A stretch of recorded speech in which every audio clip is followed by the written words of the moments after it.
The U.S. Olympian who turned her back on the American flag during the national anthem Saturday says she was the victim of a setup. Hammer thrower Gwen won bronze in the Olympic trials and put a t-shirt reading "activist athlete" over her head as the anthem played.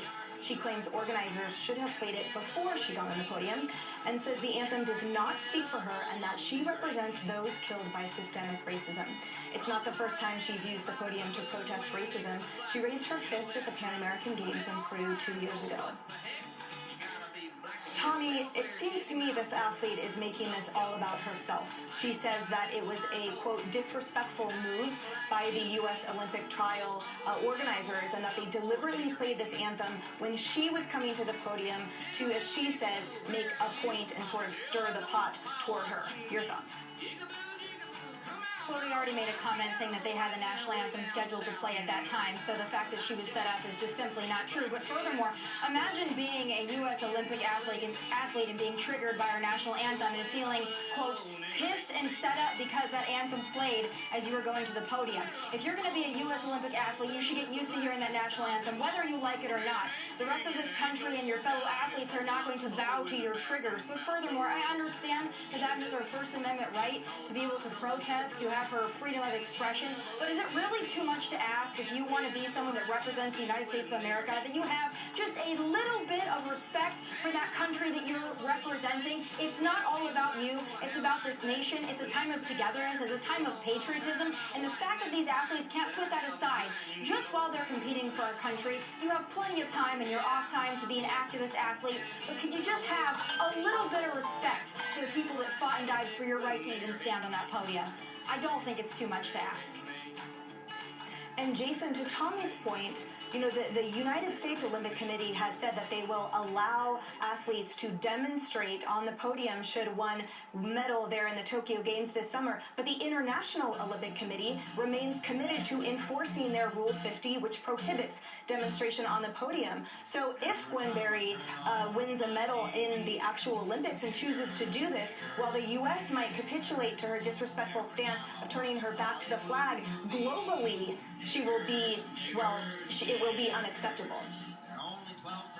Well, I agree with Tommy Lahren here, and to the athlete who decides that it's too much for her to stand and recognize the United States of America and the national anthem, then have the political guts to not participate in the games to represent the United States of America. Go participate in your backyard. Go to your YMCA and compete in hammer throwing if that's what you want. But if you're going to wear the flag, the United States of America, and represent us as a country, then you're going to have to be okay to put the red, white, and blue and listen to that national anthem. And if you want to protest, then go do that on your own time, but not while they're playing the national anthem in front of the world.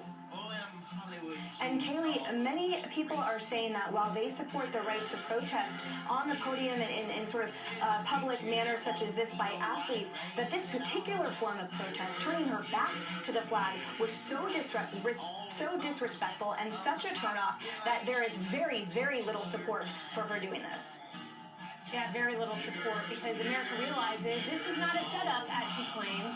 This was a publicity stunt.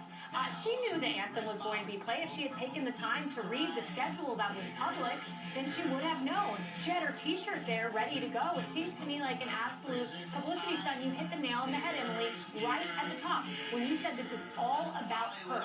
The national anthem is about us, about our whole country, all of us. And she chose to make this about her, so she would get the headlines, and it is such a disgrace.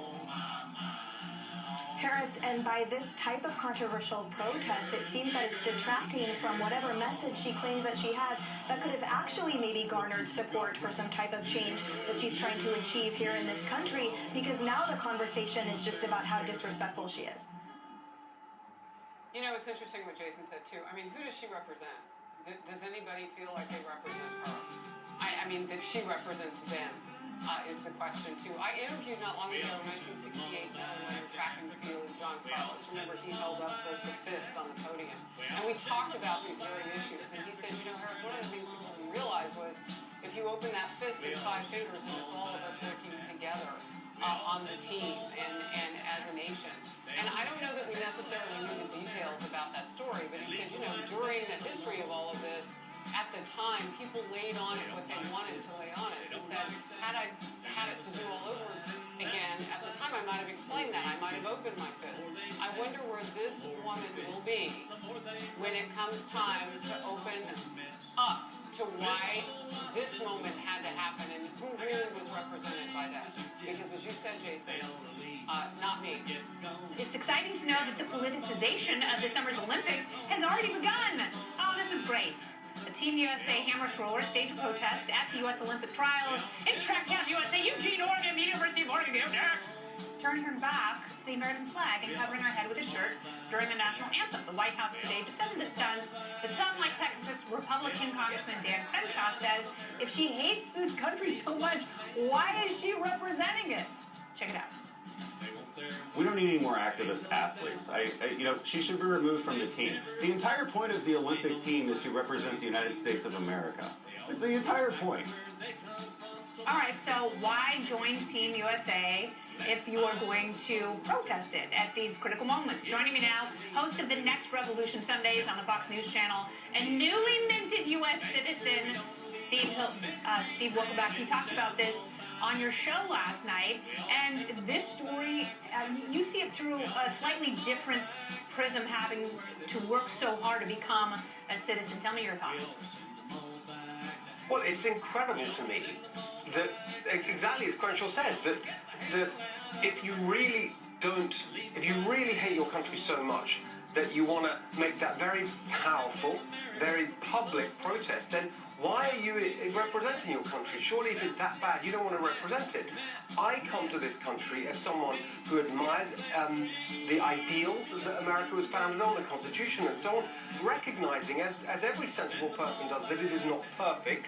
There's no question it's the best place in the world. It's certainly the best place in the world to be if you're an aspiring immigrant. That's why there's so many who want to come here, including people who are black and brown and all different races from all over the world. They want to come here because they know that America is the land of opportunity.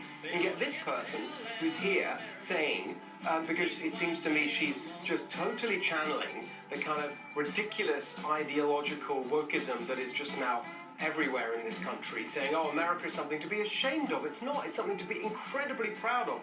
It's not perfect, but there's nowhere in the world that's better. And so why can't we accept that all of us are here who love the country, we want to improve it, but in the process of improving it, we can be proud of the country as it is. And we can also be proud of the fact that we can have these discussions. And I actually do think that there is room for activism in athletics. And I think some of our athletes, like Jackie Robinson, like Muhammad Ali, they are the ones who really did move the conversation forward.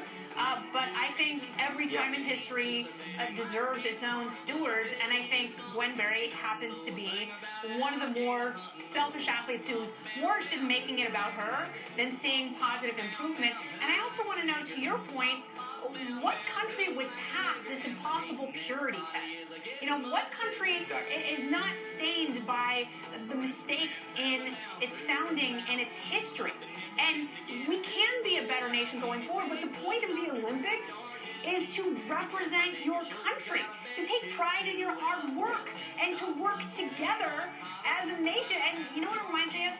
Chloe Kim, who won snowboarding in 2018. She won the gold medal in women's halfpipe snowboarding.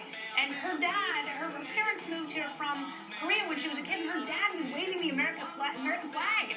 And he was chanting Team USA. He was so proud that he was able to work his ass off so his daughter could win a gold medal for such an incredible country. And those are the type of people that I like being represented by. Last words. Or a bunch of words. Exactly. The whole point is that America, and by the way, I totally agree with you about activism. I don't agree with Crenshaw on that. I think it's perfectly reasonable, and sport is a powerful vehicle.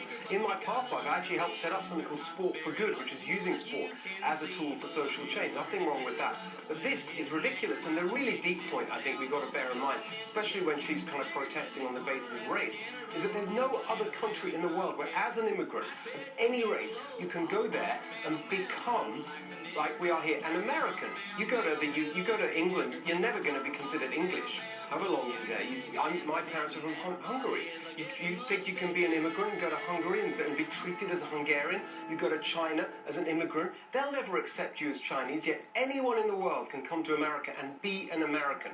That is something that is unique, it's incredible, and we should be totally proud of it, even as we work to improve it. So everyone who's here has equal opportunity. And by the way, that is the whole point of America. That's the idea that it was founded on, and we've got to keep working towards it. And as we do so, be proud of it.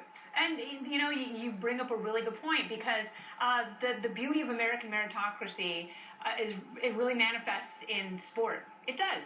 Because, you know, you can have nothing but raw talent and determination, and you can become a phenomenal superstar in this country. And that does not happen everywhere. Steve Hilton, always good to hear you and talk to you. Thank you so much.